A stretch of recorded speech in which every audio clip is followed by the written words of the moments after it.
Hello दोस्तों, केना छी अहाँ सब। अहाँ सबके स्वागत करै छी एक और नया ब्लॉग में। तो चलू आइ के ब्लॉग में अहाँ सबके देखाबऽ जा रहल छी चना के दालि के सब्जी के बनाबऽ के एकदम आसान तरीका और देसी तरीका। तो ई ब्लॉग में अहाँ सबके बहुत मजा आयत, तो अहाँ सब अंत तक जरूर देखब। तो देखियो, ई चना के दालि के 1 घंटा से पानी में फूलऽ ले धऽ देने रहिए, तो बढ़िया से फूल गेल छै। 1 घंटा से ज़्यादा नहीं देबै, 1 घंटा देबै काफ़ी छै, एकदम बढ़िया तरीका से फूल जायत। तो चलू आगाँ बढ़ै छी आब। तो मिक्सी के कप लऽ लेब, ओहिमे 4-5 गो हरियर मिरचाई, आद, लहसुन, ई सब डालि लेब। ठीक, पानि डालि देबै और एकरा चला लेब। देखियो एहन कलर भेल, एहि दुआरे एहन कलर भेलै कियाकि एहिमे हम धनियो दऽ देने रहिए। धानी हमरा पास नहीं छलै, ओकर धनी के पाउडर आइ खत्म भऽ गेल रहै, तेँ डालि देलिए। तेल गरम हुअ ले दऽ देबै एते आँच पर। ठीक, तेल एते गरम हुअ ले आँच पर धऽ देबै। एहिके बाद एहिमे तेजपत्ता और जीर खसा देबै। ठीक, ई कनि गरम भऽ जायत, पाकि जायत, तो ओहिके बाद प्याज खसा देबै जे काटने हैब। प्याज 2-3 गो लऽ लेब, काफ़ी छै। 2-3 गो प्याजके पतला पतला काटि लेब।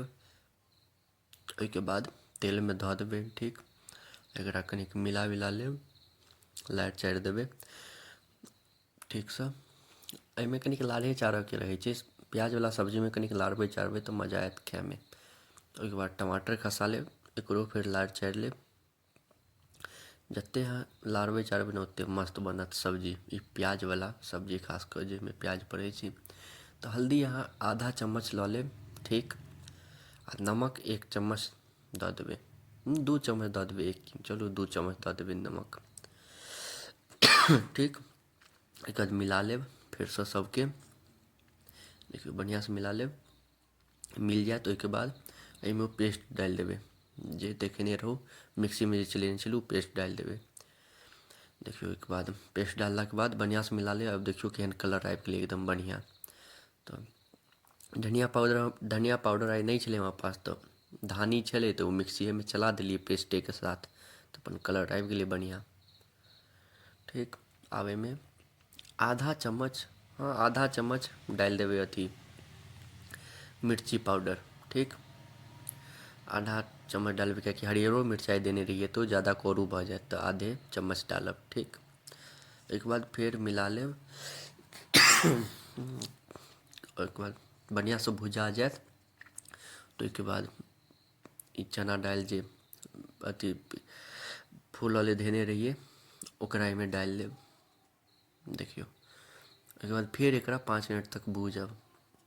कनिक सर्दी भऽ गेलैए, गङ्गा गेल रहिए तऽ सर्दी भऽ गेलिए, तऽ चलू एकरा बढ़िआँसँ भूजि लेब। एकदम एकरा कनि ज़्यादा भुजबै, बढ़िआँसँ भुजा जायत। ओहिके बाद एहिमे पानि डालि लेब, अहाँके जतेक पानि डालऽके हैत अपना हिसाबसँ पानि डालब। हमसब कनिक रसगर खाइ छी, अहाँके अगर ग्रेवी चाही एकदम लटपटवला तऽ कमे कनिक पानि डालब। ठीक, पानि डालि देबै। ओहिके बाद एकर ढक्कन लगा देबै प्रेशर कूकरके। अहाँके फ्लेमो देखा दै छी, गैसके फ्लेम एतेक फ्लेमपर रहऽ देबै। 3 से 4 सीटी मारऽ देबै, तऽ एकदम बनिकऽ रेडी भऽ जायत अहाँके सब्जी। देखियौ 3 से 4 सीटी मारि देलकै, सब्जी बनिकऽ रेडी यऽ अहाँके। देखैमे एतेक सुन्दर लगै छै, खाइमे तऽ आओर मजा आबि जायत। देखिके मुँहमे पानि अबै छै। अहाँ सब बतायब अहाँ सबके केहन लागल।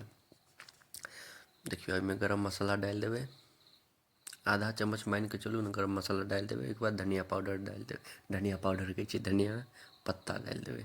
देखियौ राकेशके गरम मसाला छै, ओहिमे धनिया पत्ता तोड़िकऽ डालि देबै। एकरा मिला लेब, बहुत मस्त लागत खाइमे, बता नहि सकै छी। एक बेर अहाँसब जरूर घरपर ट्राइ करब आओर बतायब केहन लागल अहाँ सबके। एक बेर घरपर बनाकऽ जरूर देखब, एक बेर अहाँसब खेबै तऽ बार बार खायब। तऽ अहाँ सबके एतेक देर तक देखऽके लिए धन्यवाद। नीक लागै तऽ लाइक, कमेंट, शेयर, सब्सक्राइब करब।